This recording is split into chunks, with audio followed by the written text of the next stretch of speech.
Hounds. Welcome to episode 22 of the classic horror podcast. Today we are jumping into 1954's Gorjira, or aka Godzilla, as more people know it. This is, does it need an introduction? Not really. One of the most famous, if not the most famous, giant monster films of all time. Yeah, but ask a bunch of people if they know Godzilla, they're going to say yes. Ask them if they've seen Godzilla, they might say yes. Ask them if they've seen the original Japanese cut, and Good they point. stare at you blankly. Good point. Good point. This is, you've definitely seen a version of it because this is, in terms of like the original Japanese version as well, I believe this is the film that holds the record for the most continuous sequels. Now, you could argue the Marvel films kind of Really? beat that, but they're Wait. not about the same characters, right? But yeah, this holds the record, from my understanding, of the most continuous sequels because up until How many? Shin Godzilla, Where are we with Bond? Bond's like 25 or 6, right? but they're not continuous sequels. How do As you mean? in they don't Oh, a follow. continuing story. Oh, I Yeah, understand. I yeah, yeah, yeah. understand. Yeah. So like up until Shin Godzilla, every Godzilla film made by Toho was a continuation of the previous one. It was a sequel of the previous Godzilla. So there's like Did not realize. 30, 34, 35, 36 Godzilla films, and they're all a sequel to this original film. So yeah, this film holds the record for the continuing sequels, That's which is right. insane. So basically, what I'm getting at is you've seen a version of Godzilla, as Michael rightfully said. Have you seen this version of it? Who knows? But we're going to get into that, and we're going to dive into it. I love this film. I adore this film. I really, really do for several different reasons that I'll jump into. But as I usually start, Michael, I need your thoughts. I need your opinions. How do you feel about Gojira? Oh, it's wonderful. It's I mean, it's thrown around as the progenitor of everything, and like you could argue because there's a few of this style that came before it, one of which we've talked about, but there's just something about this that like when you think of a giant monster movie, you are thinking of Godzilla. That's Yeah, that's just what yeah. that's just what you do, and you know it has every hallmark of a monster movie in as much as like well, I would argue that the human stuff is actually interesting. Some people maybe otherwise, but like specifically with this one, especially most especially if you're watching the original Japanese cut, because like for the cut that has Raymond Burr, they just made it into a weird monster movie, and it So didn't have any of the sorry to cut you off. socio-political Let's touch on nonsense. that Oh yeah, briefly. yeah, yeah, yeah. No, go Let's ahead, go touch ahead. on that briefly, just for those that don't know that there are two different versions of this film, two different versions of the same film that is not just an English dubbing. At all. So Very different. yeah, yeah. So you have. I'll touch on Gojira, which is the original Which is Japanese what we're 1950. talking about right now. Yeah. Yes, that is what we're getting into. We are diving into the original Japanese version that came out in 1954 that I touched on in last week's episode, the Beast from 20,000 Fathoms. And yeah, this is purely Japanese cast, and there's no, American lead within the film. However, probably arguably, especially at the time in the 50s, the more popular version, the version that more people saw, was Godzilla, which was the American release of the film, which, I mean, you're the It's the American more of the duo, widely so distributed you're across the planet yeah. version. I'm So sorry, I wasn't touch trying to on talk that. over you. Touch I on was that just briefly. well, I was just in some of the research that I was coming across, it was touched upon a few times that like part of the reason that you're probably thinking of Raymond Burr as the lead of Godzilla is because that is the most widely distributed across the planet version of the film. Yeah, it should be said that that is quite. We don't see too much of that now, if at all, which is quite rare. Where you would take a film and reshoot elements of it with, in this case, an American actor for an American audience. I mean, it's not undone. Power Rangers' entire empire Oh was yeah, built on this it's exact built thing. on that idea. Yeah, And of one of my course. maybe my favorite all-time in quote children's show, Fraggle Rock, was conceived on the same premise. They're like, all we have to do is shoot the human stuff and then redub the Yeah, Muppetry. yeah, Boom, every market. yeah. It was definitely back in its day, and actually was a lot of Japanese stuff, right? Or especially stuff from Asia that was doing very well, like Power Rangers and a lot of that stuff. And then yeah, they took it and Americanized it for an American audience.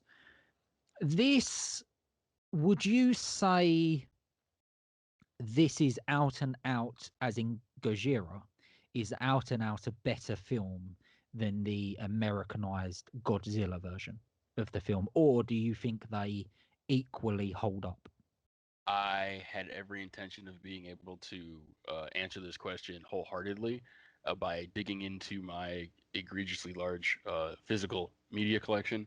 And I went through every bit of physical media I could lay hands on, and I could not find my copy of the American one. So I did not have the opportunity to rewatch it, and I have not seen it since I was maybe in single digits of age. Okay. Okay. So, but based on everything that I remember about it, based on the things that I've seen, just sort of like being a film guy and messing around on the internet in general, slash the research that I did for this, it's they both hold up in a these are the benchmarks that go on to be tropes. But in terms of the quality of the film, I don't even think at the time could argue that if we're talking about entertainment, you probably want to watch Raymond Burr. But if you're talking about you want to watch a film that's entertaining but makes you think, then you want to watch Godzilla. Yeah, Did that I answer the completely question? agree. I Yeah, hope. no, no, no, I completely agree with that. And Okay. I'll back up that I own the Japanese version of this film. I own a DVD of it. I Okay. do not own or could find the American version to rewatch it. As you said, I just couldn't. It's not on any streaming service. I think I found like an American version to buy, but I'd have to ship it all the way from America. Yeah, it was weirdly as the most distributed version in today's day and age. It's actually Now you quite can't hard to find get hold of. it. But also, me and you spoke about this last week when I originally said we were doing Gojira next. It's a hard film to find. Yeah. There's it's not that easy to find. It's on no streaming services Is over it here or in England. I'm talking about for the minute. okay? It's on no streaming service. It used to be on the BFI player. Okay. It now isn't on the BFI player. The DVD I have is a BFI DVD of it. Like I know BFI. BFI is like your AFI, Yes. Yeah. and they have a streaming player for like what we would like if it was us, it would be like the AFI top 100 list on there or something. Yeah. Or what's Yeah. up? Yeah. And then films that they, because the BFI over here also help fund films and Right. stuff. So I know we're they, like one of the only countries that don't have government yeah, subsidized it's art, right? fucking Like, mad considering it's such a massive part of American culture. yeah, Weird, well, isn't it? we're not Don't get me getting into wrong. that right Don't get me now. wrong.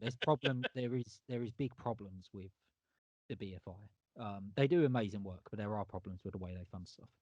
But yes, it stands for the British Film Institute, Right. and yeah, they fund films over here, a lot of independent films, a lot of period pieces, but they also do a lot of restoration and presentation of older films. So through the bunch of episodes we've done already, I've mentioned several classic films I've seen, and nearly all of those films I've seen in a cinema have been at the BFI cinema in London. The only version I can find of Gojira in the UK at present on its own, and I'll get into that, is this BFI DVD. And the reason I say that is the Criterion Collection have just released a Blu-ray box set of a bunch of the original Japanese Godzilla films, but it's like £150. So I will buy it at some point, but I won't go into buy it yet. So Yeah, no, yeah, I've it's the managed to same get reason I this don't own that same set that's been right. available over Exactly. here Yeah. for a while. Yeah.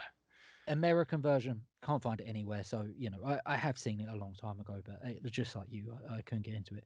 However, from my If we're gonna get away from the American version entirely, do you want to touch on some of the tiny little bits of like hilarious trivia about it? no, and I'll tell you why, and I'll Okay, tell our fine. viewer, I'll That's fine. tell our That's fine. listeners out there why. Because I want to come back and do it.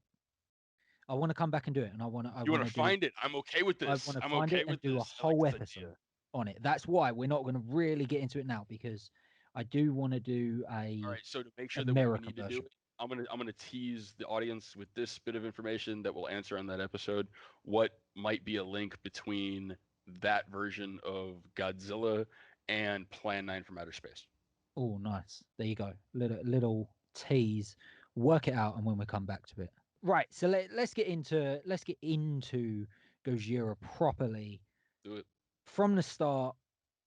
What do you really like about this film? What in this film really sets on fire for you? I'm gonna be like honestly 100% honest here. Like I like the film as a whole. I'm not gonna say it's a perfect film, but I am going to say that to me it is a perfectly constructed film Yeah. and presented in as much as I had the unique opportunity to see a 60th anniversary restoration of this version of Gojira with a new beyond the criterions newly translated subtitle translation. I Nice. got to see this version of it in a theater the night before the 2014 opened. And then I was going to see the 2014 one the next Nice. night with some Nice. friends. Yeah. And that was the first time I had seen, like this version of it. Oh, okay. Interesting. And if you don't appreciate the human element in your monster movies, you're gonna hate this movie. Sorry, that's just what's. I I don't. mean, I I do not I mean not fucking hate, understand that, but man. Like, I don't understand that weird. that mentality, I don't get Yeah, it. right. So we've got to touch. You've brought that up, man. We've got to touch on that. So, full disclosure of the recording of this, neither me or Michael have seen Godzilla versus Kong for exactly the same reason. We On, both said, on, "Have you on. watched it, I dude? went Don't back to tell the me cinema. you rented it." Oh, I okay, went okay, back to fine, the fair, cinema. fine, I fine, not fine. only did I go back to the cinema, I went back to the cinema for the first time since everything went crazy, and I saw this shit in Dolby. Right, fine, fine. Because you mentioned you were going to see it at the weekend, so I thought you was, but no, that's fine because you went to watch it in the Well, I'm cinema. gonna go see it Great. again because my Now homeboy look, couldn't look, come look, look, look, with me. I do just want to say that if you have rented this, there's nothing wrong with that, and actually I fully understand that. It's depending on where you are in the world, it's probably a lot safer to be at home and to rent it. And if you're in the Okay, UK at the minute, absolute like I, non-spoilers. If you have rented it and you didn't care for the human stuff, and it was such a deal breaker that you were tinged on the your ability to enjoy the monster stuff, I implore you to go see it in a theater if you're ever presented the opportunity, because I guarantee you any qualms you have, unless the reason you were at the movie was for the humans in the movie, there's no reason you won't love that movie in a theater. yeah, yeah, I could. That's why I want to go because thought I thought the 2014 version was pretty good with the human characters. I quite liked the human characters in that film. Getting the The opportunity to watch what we're talking about now and the 2014 back to back essentially, Yeah, I love the 2014, yeah, but I I do. couldn't I stand really like it, it. man. But I do think the Godzilla films have got like King of Monsters was very weak for the human characters. I thought but Yeah, this is what I wanted to get on, right. This is a weird criticism where, or not a yeah. criticism, but a weird thing people just throw out where they're like, the humans don't matter in these films. No, they do. Of course they do, They because do, but I saw on a someone film say, Twitter like rant, if you will, like the thing that I've seen is a lot of people going, like the humans are trash, and if the humans are trash, then you're doing your job wrong, and like understandably, like yeah, if you're making a movie that's supposed to be a movie, then your core characters should be interesting. However, my argument that you don't seem to understand is those aren't your core characters. So if you're gonna just sit here and say that you need the humans to make sense and be enjoyable, in a movie called Godzilla versus Kong, then you're in the wrong movie.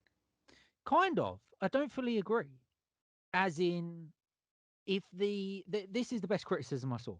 If you've got a film, as with these monster films, where 80% of your screen time is with human characters, Right, but that's again, not good. maybe mild spoilers That's for not good. Godzilla Kong, like it's not 80% of the time that you spend with the But humans. I bet the humans are on screen more than they are.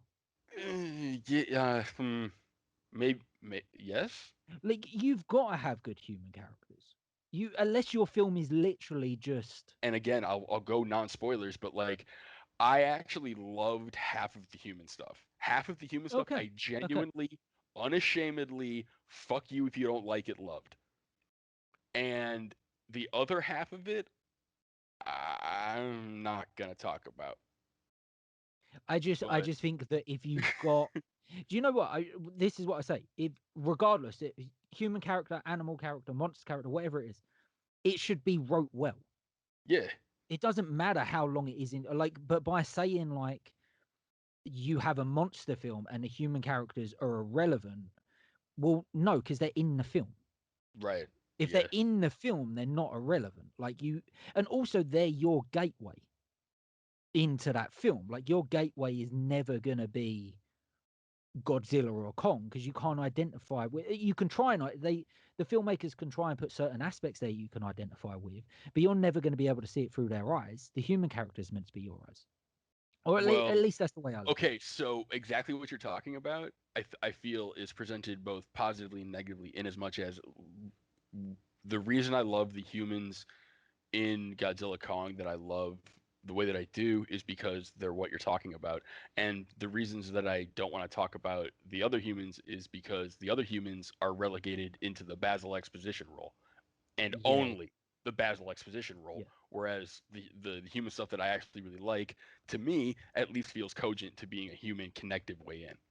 Yeah, and again, the reason I bring this up is actually it's got nothing to do with Kong versus Godzilla because I haven't seen it. What I'm Right. saying is the critique on that film or the critique on King of Monsters. I don't think King of Monsters is a great film because the human characters are not great in that film. Like the monster stuff is amazing, Hmm. but you spend more time with the human characters, and it's all from their point of view. So that has to be good. Like that's just basic storytelling. Is like that has to be good. Like the majority of the time you spend with these people, like it has to be good, right? And Right. the Well, reason I'm like, saying this, the reason I'm did you? getting to this, Oh, go ahead. isn't the critique of Godzilla vs. I can't critique that. I haven't seen that film. I wouldn't dare fully critique a film I have not seen.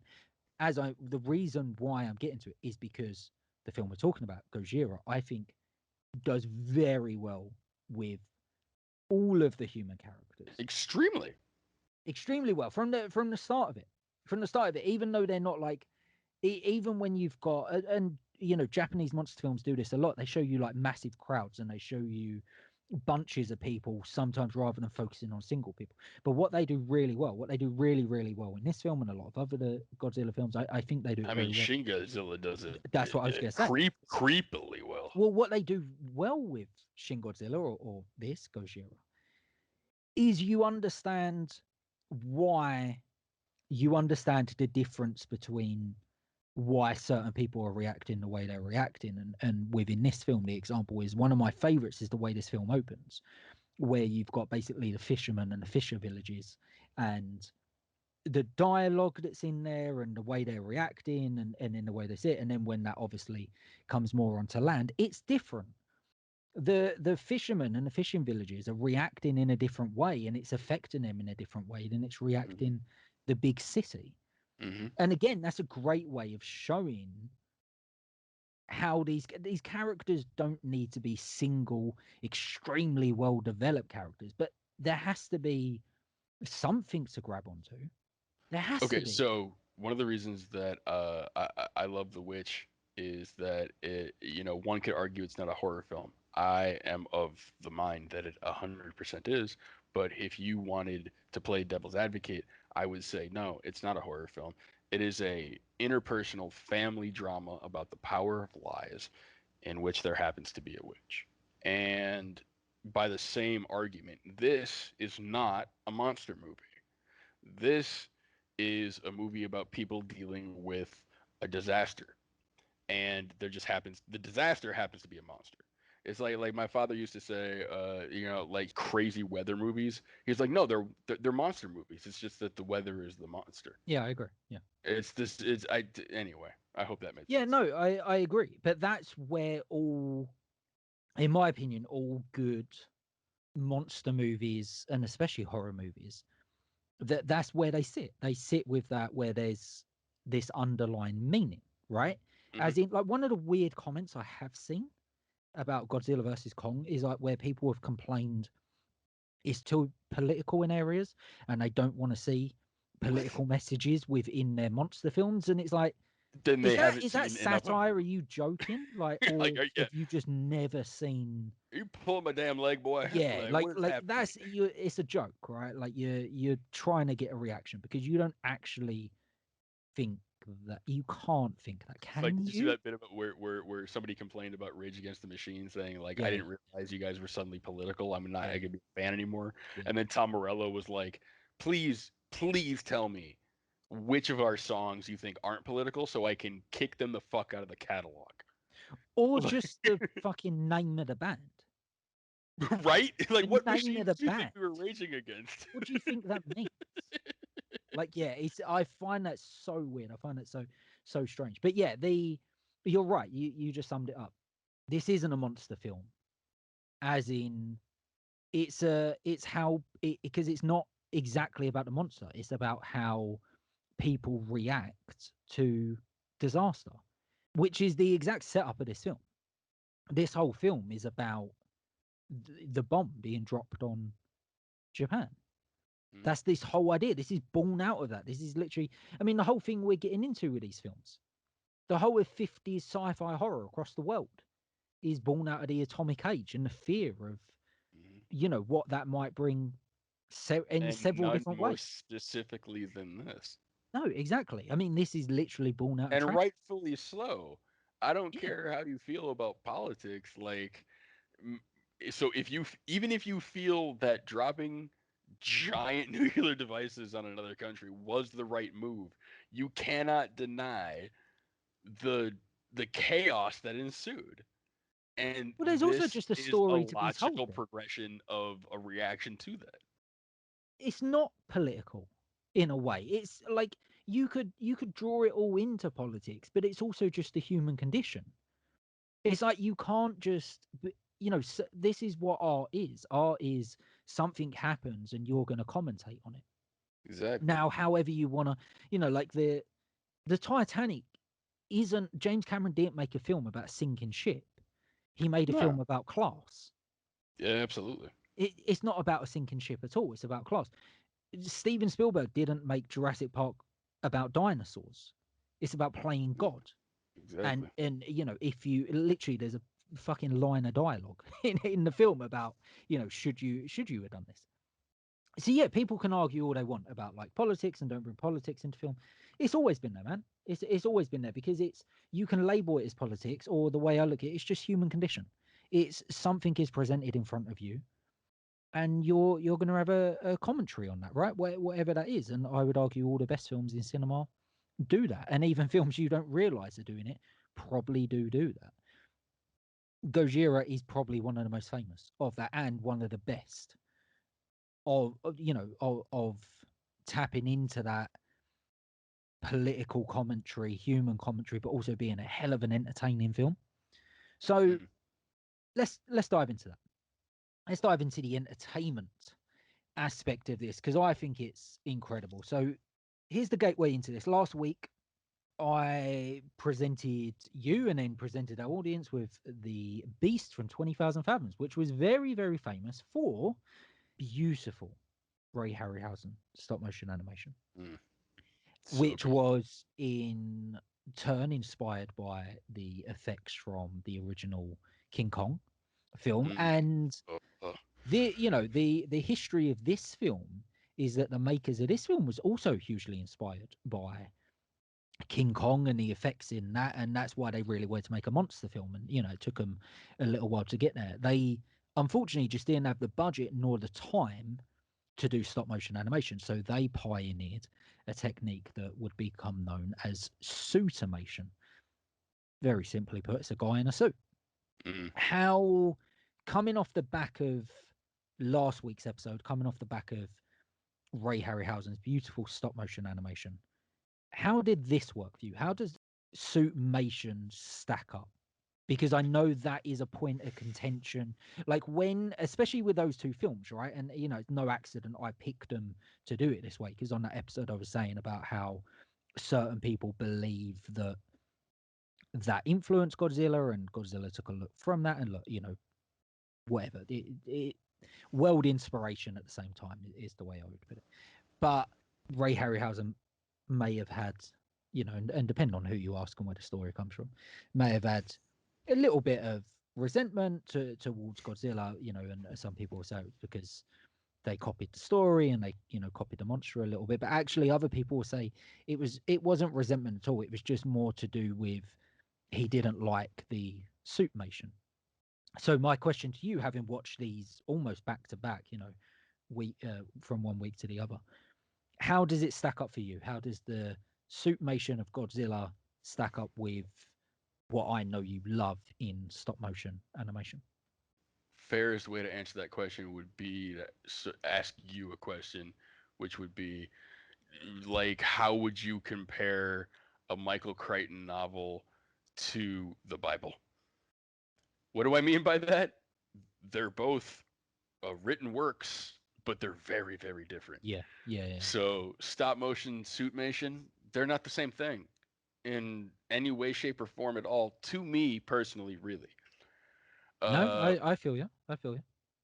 that being said, they both have their charm for very different reasons, and I really appreciate the fact that like the hit with the stop motion, he's trying to make it grounded in reality and give it weight and gravity and everything, and he does it very, very well. But there's also something to be said for actual weight and actual gravity. Yeah, yeah, yeah, And even though it's moving awkwardly, because let's talk about what it actually is, a giant, what was it, 150-pound yeah. It was a rubber suit. extremely heavy suit that So they could hardly move in. it's the way that the thing that it is moves, but also, it moves in a way, and with the scale of the models that they built as it's crushing, that you're like, well, I mean, like, I know that's a toy that's being crushed. Like, oh my god, every single time I watch this movie, I can't, when I see the helicopter that gets blown over, Oh yeah, yeah. At it's the start, yeah, just so like, yeah, yeah, wow. That's not even like a 99-cent store toy. That is the kind of toy that would come in a six-pack of toys at the 99-cent store. yeah, Like, but that being said, like, like, if you try to allow yourself to be like, well, if that was supposed to be an actual helicopter, like, damn, bro. So the actual physics of it, if you will, I really enjoy. And the way that they manipulate the footage, so it's a little slower, and it looks, I don't know, man, I truly appreciate the feel of the feel and charm of the suit versus also the feel and charm of stop motion. They both have their own positives and negatives, but you know yeah, I if we're talking about the intensity in the art, one of them takes a lot longer than the other.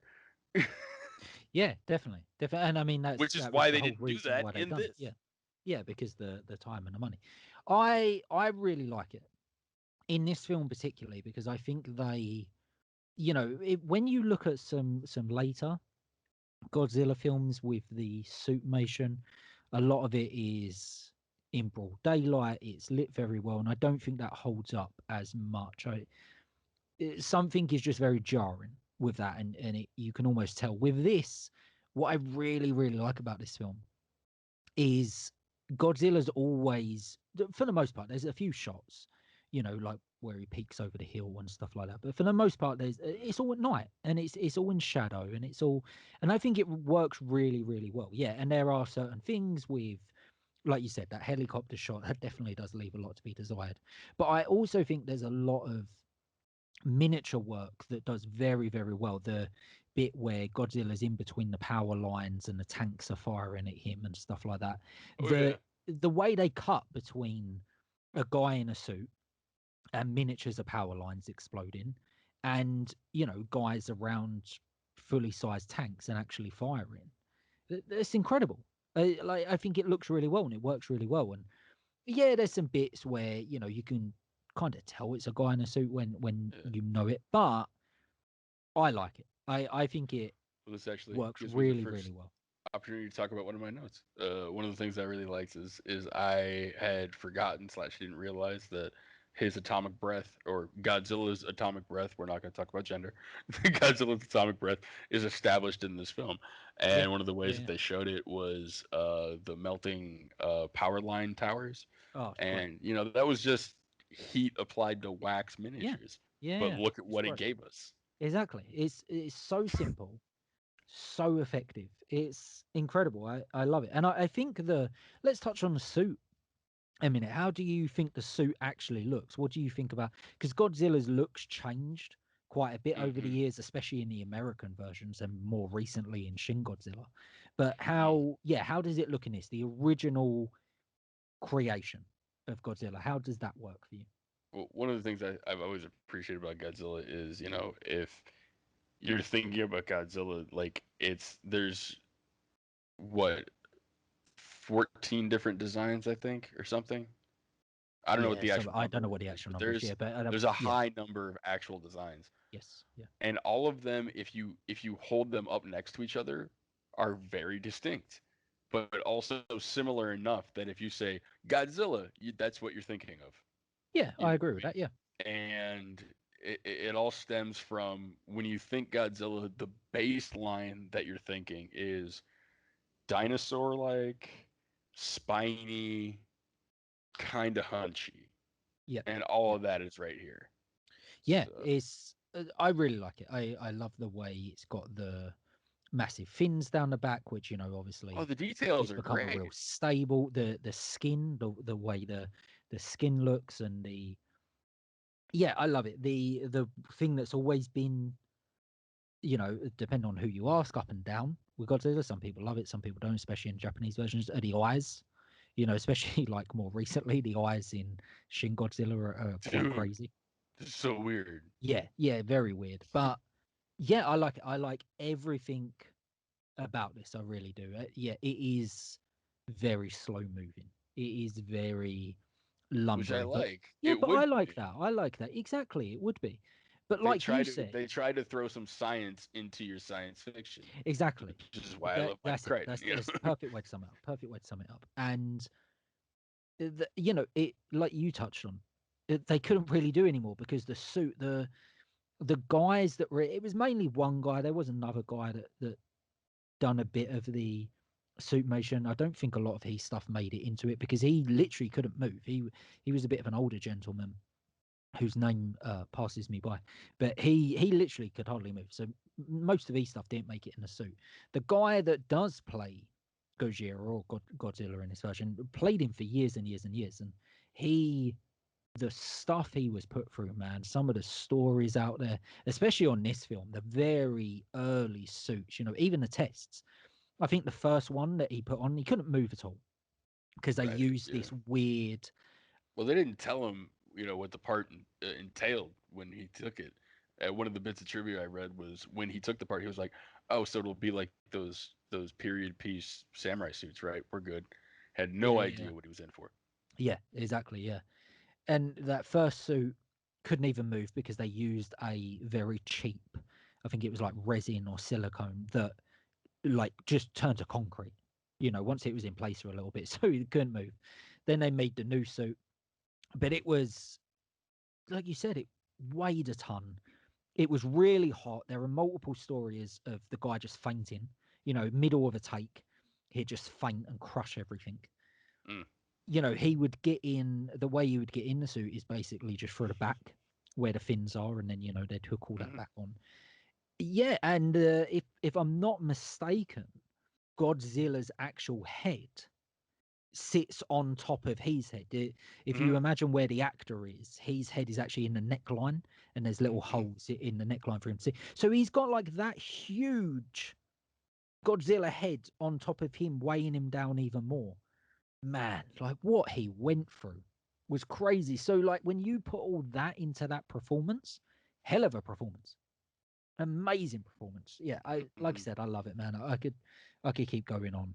The suitmation, incredible. The miniatures, I love the miniatures. I love one of my favorite things is the way they sell it, where they constantly intercut between the suitmation work, the miniature work, and the live action, actors. And it really helps sell it because you're not just constantly watching a guy with miniatures. And you're almost not letting your brain adjust to that. You're just going back and forth all the time. The way this is edited is fantastic. Oh yeah, I Oh, really love it. most I definitely. really, really love the way it's edited. Yeah, I think from a production point of view, it's pretty flawless. I think the direction is outstanding. I think the sound design is really good. I really like the sound design of Godzilla's roar and just breathing, no pun intended, breathing life into Godzilla. You said about the atomic breath, the way they do that, Yeah. great Yeah. effect, but also great sound effects on that. If you want to take a couple minutes to talk about that, like some of my notes, well, actually, most of my notes are either Godzilla based or production based. Yeah, go So for it, man. Yeah, dive into them. again, because I'm me and like little things like just the set dressing in that laboratory, the life in that frame.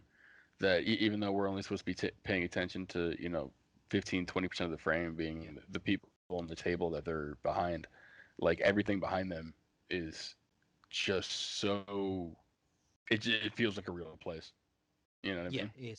it's incredible. Like I love the lab. There's something very Frankenstein about the lab as well. Mm-hmm. Yeah, it really speaks to that like classic Hollywood love I have. There's something really old classic monster movie in that. Really great. And again, like I just love that little side story, about what they're doing there and perfect. Even like a bit of trivia about that is like what the like because what they're doing there is figuring out like how to kill Godzilla, How right? So to we're talking about stop the same Godzilla. spot. Okay, so like the thing that they wind up inventing, like the look of the thing is apparently kind of eerily similar to the inner workings of the bombs that were dropped on Japan. Yes, yeah, Yeah. I've heard that too. Yeah, it's again like the whole idea about there shouldn't be any politics in it. It's like, dude, this whole film is born out of that. This, For real. the Godzilla might as well be wearing a fucking giant American flag on him. This, that's the whole idea of it. It's For America coming to destroy Japan. It's incredible. It's the and that's why I wanted to go down this path, not just the Godzilla path, but the 1950s sci-fi horror path we're taking, because I think it's a very, very interesting age in horror. I think horror is always born, the best horror is always born out of what is happening in the world at the minute. I think we are in line for some outstanding horror films in the next few years because of what we've all gone through with a pandemic. I think well, there's going to be a lot of trash, there's going to be a lot of throwaway, there's going to be a lot of stuff that looks exactly the same, but there's going to be some great stuff because artists have experienced something that no one's ever experienced before. And, if you look through history about when this happens, the amazing stories that are told, and, for this episode, Gojira, it is born out of the idea of, that bomb dropping on Japan, or the two bombs dropping on Japan, and the way that just completely changed life and done definitely. something that no one ever thought imaginable up until that point, and the absolute fear that come out of that, and then that gave birth to all of these crazy ideas in 1950s sci-fi horror. The what was the radiation going to do? Was it going to Correct. create these giant monsters? Was it going to, create these disfigured? human beings that were turned into monsters. We would continue to see, we would continue to develop those ideas all the way into The Hills Have Eyes and stuff like that. I So mean, it continues like it's yeah, of course it does. exactly along the lines that you're talking about. It's like, why does the genre work? And as I was going through my notes, I can like it's because it has like what you might describe as maybe a grounded surreality, as it were, Yeah, where yeah, you've yeah. got a very, it's a giant monster. It's not going to happen. It could happen, which is what the art is supposed to lead you to believe. And the Yeah. way that they do it is like, let's science this thing. Don't tell the populace; they'll panic. Well, what if the thing gets there and we haven't told them? Don't tell them. But Like you the already stuff touched on that it. goes on around it. You know what I Well, mean? yeah, Like but I just love that. you already touched on it, and you said it perfectly earlier when you said it isn't so much a monster movie; it's a film about how people react to Mm-hmm. disaster and Exactly. in this case, impending disaster. So you just said about, do you tell the people? Now, would think about that as in terms of some country launches a nuclear warhead towards your country. Mm-hmm. You and this is I believe this actually happened. I What would apologize in happen? advance for I think I know exactly what you're talking about, the but go ahead. Russian story of the Like the Russian. like the isn't it if I recall properly, if it's the same story, is like there's a Russian man who can only be described as a hero because he realized what he was Yeah. seeing was a glitch. No, Is that he what we're didn't talking realize it about? The was a same thing? glitch. He didn't know it was a glitch. The story I was going to say. Well, this is my understanding of the story. Again, I apologize. I don't know the ins and outs of it, so I could be wrong. But it was a glitch. But he didn't know that. So, like the story I've heard is he got the notification and saw that America had launched a nuclear warhead towards Russia, and in that instance, he worked out that it would basically wipe out most of Russia. But if he had flagged this to his superiors, they couldn't stop the nuclear bomb coming from America. They would just have launched their own. And he Mm-hmm. decided in that moment that instead of carrying on that war, he would let it end there because it would be better.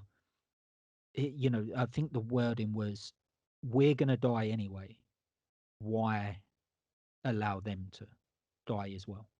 And if you can get any survivors out of this, if you can have any life out of this, let's save some lives. Or do we just kill everyone? And he chose to save some lives.